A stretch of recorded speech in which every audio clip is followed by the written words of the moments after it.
Okay, so have you ever walked into a room and, like, instantly felt really calm, just washed over you? Or maybe the opposite, you put on, say, a bright red shirt and suddenly feel, I don't know, more confident. Yeah, absolutely. That feeling. What really struck me when we were digging into this was just how tied together our feelings, even our bodies, are with the colors around us. Yeah.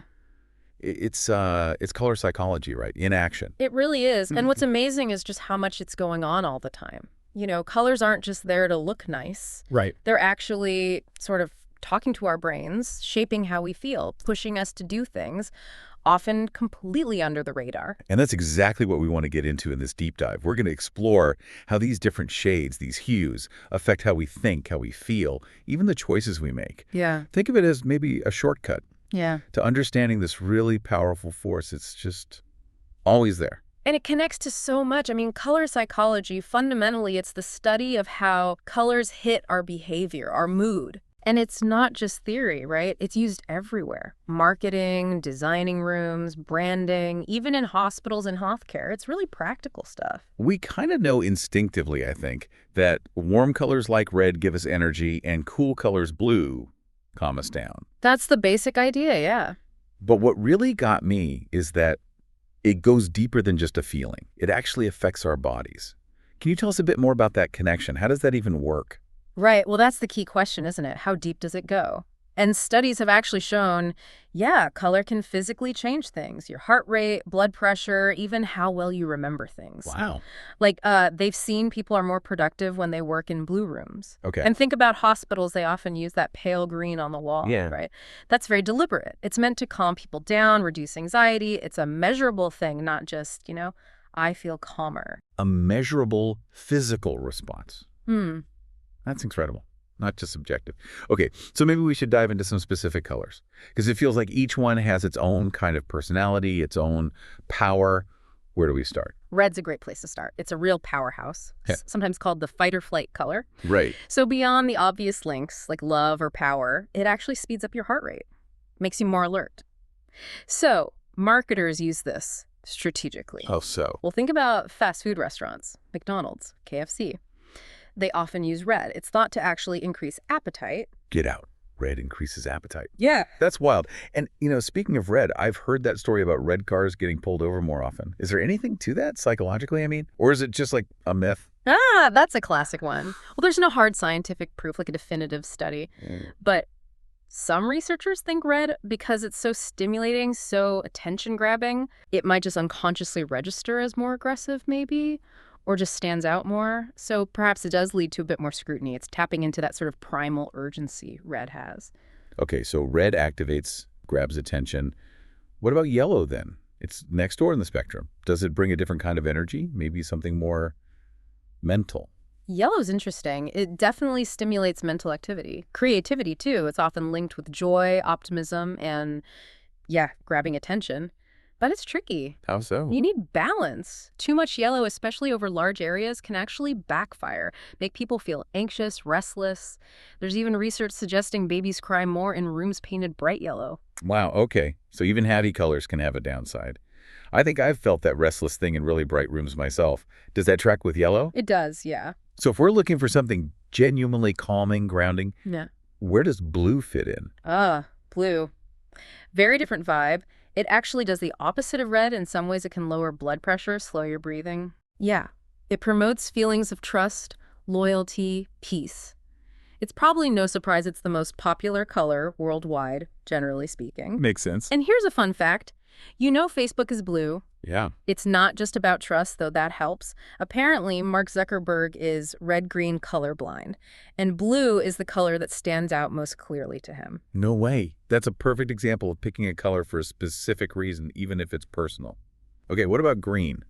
Nature's color. That one always feels refreshing to me. Green is definitely calming, refreshing, inherently so because of that nature connection. It's associated with growth, health, balance, which is why you see it used in places like classrooms sometimes or therapy rooms. It's meant to be balancing. And it even helps reduce eye strain. Oh, interesting. Yeah. Surgeons, for example, often look at green before or after surgery. It helps rest their eyes, kind of recalibrate their vision from looking at red so intensely. That makes total sense. Okay, moving on. Purple. Feels a bit more complex, mysterious, maybe. What's its psychological deal? Purple is a really interesting mix. It kind of combines the calmness of blue with the energy of red. Okay. So it often gets linked to creativity, spirituality, but also luxury royalty. And historically, there's a reason for that luxury link.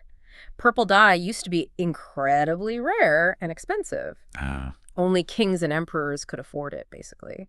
So that association with status really stuck. talk about exclusive. Okay, what about orange? It feels like the friendly, outgoing one. How does orange influence us?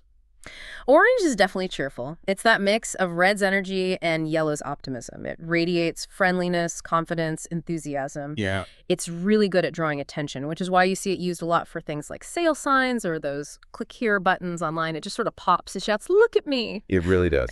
Okay, then we have the neutrals, black, white, gray. They're foundational, but what do they tell us psychologically? Well, black often signals power, elegance, sophistication, mystery. But it can also, of course, be linked to mourning or negativity. Depends on context.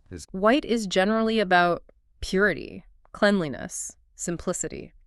Think minimalist design or weddings in the West. Mm-hmm. And gray is, well, neutral. Represents balance, practicality. But too much gray can feel a bit dull, maybe even sad or depressing. So knowing all this, how are companies, designers, Mm-hmm. how are they actually using this stuff? Yeah. Strategically, I mean, in the things we see every day? Oh, massively. Companies spend serious money testing how color affects how you perceive their brand. I bet. Think about it. Red often signals urgency, right? Like those clearance sale signs. Yeah. Green is huge for anything wanting to seem eco-friendly or natural. Blue is constantly used to communicate trust and reliability. Think banks, tech companies. Like IBM or financial institutions? Exactly. Brands like Coca-Cola with their red, Starbucks with green, Facebook's blue. Those weren't accidents. Immense thought went into those color choices. And what about in our homes? Do interior designers think this way when picking paint colors? Absolutely. It's a core part of it. Oh. Bedrooms often get cool tones, blues, lavenders to help you relax, promote sleep. Makes sense. Kitchens, maybe warmer tones, yellows, oranges, even reds to encourage appetite, conversation, make it feel more social. Okay. And offices. Often muted greens or blues. You want productivity, focus, but without making people feel wired or stressed. Right. You definitely wouldn't want your office feeling too stimulating. Good point. Yeah. But we also need to remember these meanings, they aren't the same everywhere, are they? Culture plays a big role. That is absolutely crucial. Huge cultural differences. You mentioned white for purity in the West. Yeah. In many Eastern cultures, white is the color of mourning. Completely different. Wow. Red means good luck, prosperity in China, but in parts of South Africa, it can symbolize mourning too. So you always have to factor in the cultural context. You can't just assume a color means the same thing to everyone. This is just, it's mind-bending, really. Yeah. How does our brain even process this? Why does color have this effect? Is it purely learned or something deeper? Well, it seems to be deeper. When light hits our eyes, signals about the color go straight to the hypothalamus. That's a really primitive part of the brain, controlling hormones, emotions, basic drives. So it's bypassing conscious thought. To a large extent, yeah. It's a direct neural pathway. So color isn't just visual data we interpret. It's directly influencing our primal responses, our stress levels, hormone production. It shows how deeply wired this impact really is. That's a very direct connection. So colors can literally, help us focus better, make us feel nostalgic, even change what we buy. Precisely. All of the above. They can sharpen focus, improve memory recall, trigger powerful feelings, nostalgia, creativity, and yes, definitely influence purchasing decisions and how we interact with people.